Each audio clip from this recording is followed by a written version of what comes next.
கடவுள் மிகச்சிறந்த ஒன்றை படைக்க விரும்பினார், படைத்தார். அதன் பெயர் வலிமை. பிறகு யோசித்தார், வலிமை போதாதே, மனிதனுக்கு வலிமை மட்டும் இருந்து என்ன பயன்? அன்பும் கருணையும் இரக்கமும் பரிவும் நேயமும் இல்லாவிட்டால் எந்த உயிரும் இந்த உலகத்தில் வாழ முடியாதே நிம்மதியாக மகிழ்ச்சியாக. எனவே அந்த வலிமையோடு அன்பையும் குழைத்து அந்த படைப்பை மெருகூட்டினார். பிறகும் யோசித்தார், அன்பு மட்டும் போதுமா? வலிமை மட்டும் போதுமா? காய் கனியாகின்றவரை பொறுத்திருக்க வேண்டாமா? பொறுமை வேண்டுமல்லவா? எனவே பொறுமையையும் சேர்த்து ஒரு புதிய படைப்பை உருவாக்கினார். அதன் பெயர் தாய்மை. அந்த தாய்மையின் நிறைவு நம் அன்னை.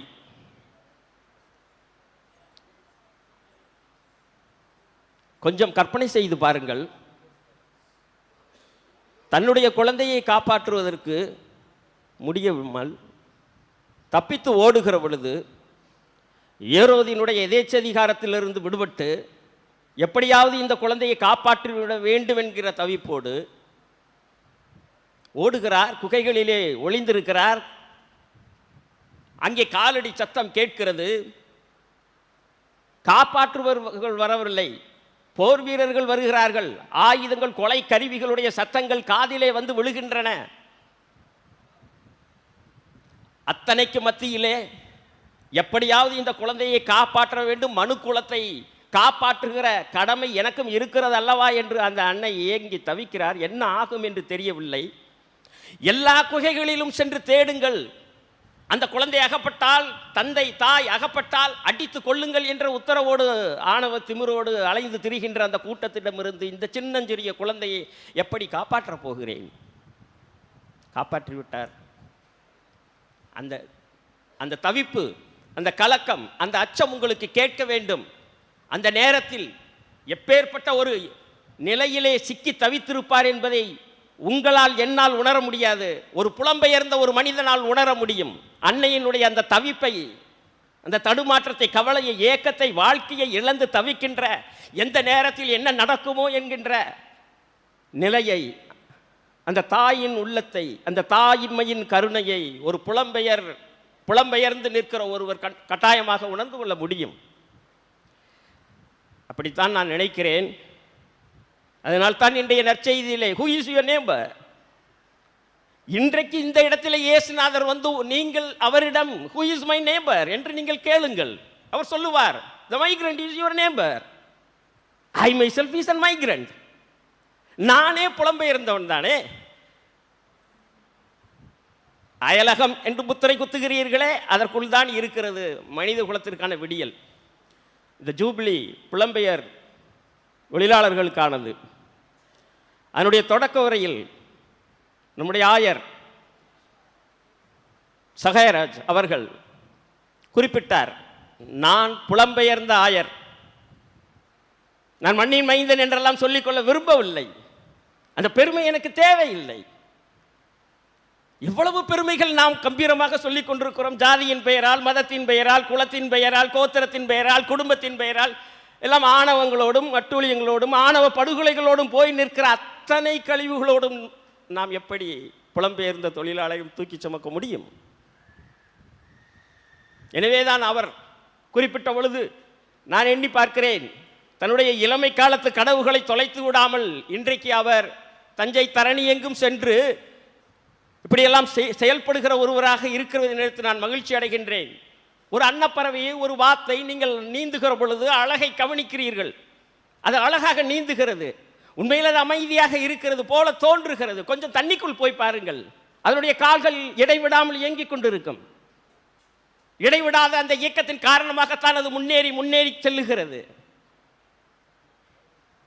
எத்தனை எதிர்ப்பு அலைகளையும் மீறி அது நீந்துகின்ற ஆற்றல் அதற்கு எப்படி வருகிறது? எங்கிருந்து வருகிறது அந்த கால்களுக்கு?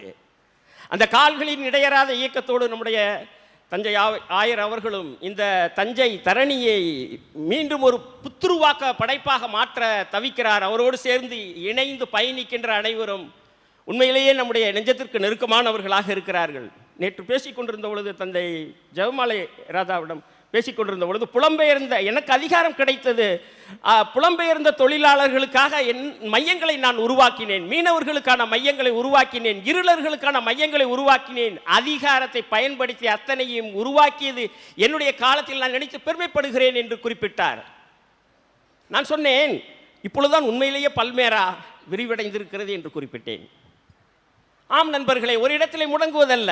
அந்த அன்னப்பறவை நீந்தி நீந்தி முன்னேறி செல்வதைப் போல புலம்பெயர் தொழிலாளர்கள் தங்களுடைய வாழ்க்கையை இழந்து, தேசத்தை இழந்து, கண்ணீரும் கம்பளையுமாக நம் அன்னையை மரியாதை போல குழந்தைகளையும் குடும்பத்தையும் தூக்கி கொண்டு அங்குமிங்குமாக அலைகிற அந்த அவலத்தினுடைய ஒரு புதிய விடியல் கட்டாயம் பிறக்கும். அந்த நம்பிக்கையை நான் கிறிஸ்துவ நம்பிக்கை என்றும் குறிப்பிட விரும்புகின்றேன். சில நாட்களுக்கு முன்பு தான் நடந்தது. சில நாட்களுக்கு முன்பு அமெரிக்காவில் நியூயார்க்கினுடைய தெருக்களிலே கை விலங்குகள் இடப்பட்ட கைகள் விலங்குகளால் பூட்டப்பட்டு காவலர்களால் இழுத்துச் செல்லப்படுகிறான் ஒரு இளைஞன். இது சில நாட்களுக்கு முன்புதான் நான் பார்க்கிறேன். ஆனால் அதே இளைஞன் பாருங்கள், கைதியாக இழுத்துச் செல்லப்பட்ட அதே இளைஞன் 4 நாட்களுக்கு பிறகு நியூயார்க் நகர்மன்றத்தினுடைய மேயர் மம்தானி அவர் வெற்றி பெற்ற பிறகு சொன்னார், என் கைகளை விலங்கிடலாம், நான் ஒரு புலம்பெயர் மனிதன், நான் ஒரு இஸ்லாமியன், நான் ஒரு சோசலிச ஜனநாயகவாதி, இது எதற்காகவும் நான் மன்னிப்பு கேட்கப் போவதில்லை எவரிடத்திலும் என்று கம்பீரமாக சொல்லுகிறார். அவர் மட்டுமல்ல, நான் நினைக்கின்றேன் நம்முடைய உலகம் முழுவதுமே புலம்பெயர் தொழிலாளர்களால் கட்டமைக்கப்படுகிறது. Who are the migrants? Who are the refugees? Who are the immigrants? How do we call them? Foreigners, illegals, as if they have no right to live on this earth. And some say we are sons and daughters of soil. But about other people, they are also created. All human beings are created by God and all are equal. Whereas millions and millions of people are stamped as foreigners. Think about it, we Indians, how they were treated. கைகளிலே விலங்கிடப்பட்ட நிலையில் தான் விமானத்திலே பல இந்தியர்கள், புலம்பெயர் தொழிலாளர்கள், அமெரிக்காவை வாழ வைத்தவர்கள் இங்கே திரும்ப கொண்டு வரப்பட்டார்கள். நான் பார்க்கிறேன், என்னுடைய இந்திய தேசத்திலிருந்து கிளம்பி சென்று வேற்று நாடுகளை அலங்கரித்த அத்தனை பேரும் இன்றைக்கு கை விலங்கிடப்பட்டு அழைத்து வருகிறது. மனிதம் எங்கே சிதைகிறது பாருங்கள். ஆனால் அது அமெரிக்காவில் அத்தனையும் கூகுளாக இருக்கட்டும், யாகுவாக இருக்கட்டும், எலான் மாஸ்காக இருக்கட்டும், எல்லோரும் புலம்பெயர்ந்தவர்கள். ஐரோப்பியர்கள், ஆப்பிரிக்கர்கள், ஆசியர்கள் இல்லாமல் அமெரிக்கா இல்லை. ஆனாலும் இன்றைக்கு நாம் கேட்கிறோம், the voice of the hatred, go back to your places. So millions of people get imprisoned. They are denied even their basic rights. They are chained and deported. Hatred became the new normal. Xenophobia is at its peak. Wherever we go, we could hear hatred voices. Guest workers, yes, true. Due to migration, many are guest workers. At any time, their life may collapse. At this time, we have to bring back our faith, our Jesus, our Mother Mary into our actions. We respect each other. We treat all migrants as our kith and kin. யாதும் ஊரே யாவரும் கேளீர் என்ற முழக்கம் இங்குதான் கிளம்பியது. Let us be committed to our core values. So we refuse the treatment given to the migrants all over the world, even in India. This is the same thing. So when we go back, think about our education system, think about categorical teachings. In all that, we have to include all human beings have equal right to exist in this world. Last but not the least, to our brothers, sisters and brothers from Manipur, Assam, UP, Bihar, Jharkhand, Odisha, we all gave so beautiful, wonderful cultural programs. We clapped our hands.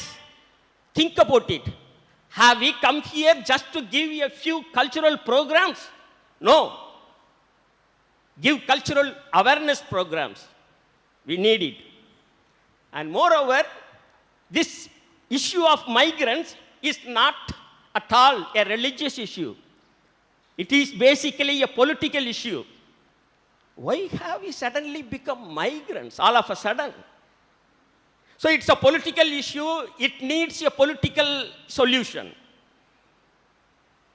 When you go back to your respective states, I demand each and every one of the other states to understand us. The southern states are developed states, and the northern states are developing states, are underdeveloped states. So millions and millions of people from these states are coming to Tamil Nadu, Kerala, Andhra.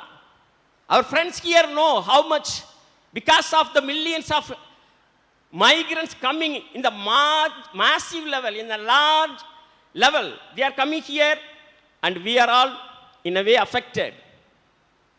This is not the problem of the migrants. This is the problem of our system. We have to stop.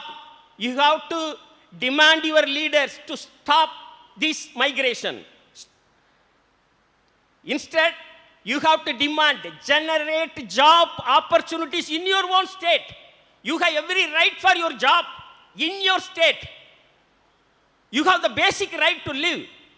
But whereas you don't demand it, you demand so that you will develop. I request each and every one of my brethren here, when you go back, we have miles to go through, but we will start it. We will understand it. When we understand and embrace all people who migrate from one place to the other, understanding that we are all migrants. We have all migrated for various reasons. But when we go back, we demand in our states. We demand our leaders. Give us our life. Give us our right. Give us our jobs. Otherwise, we will be begging everywhere. No. We demand it. So at this time of Jubilee, let us take a resolution that we are going to create a new world where each and every human being is living peacefully, joyfully, wonderfully, and each and every one's tears is wiped out. Amen.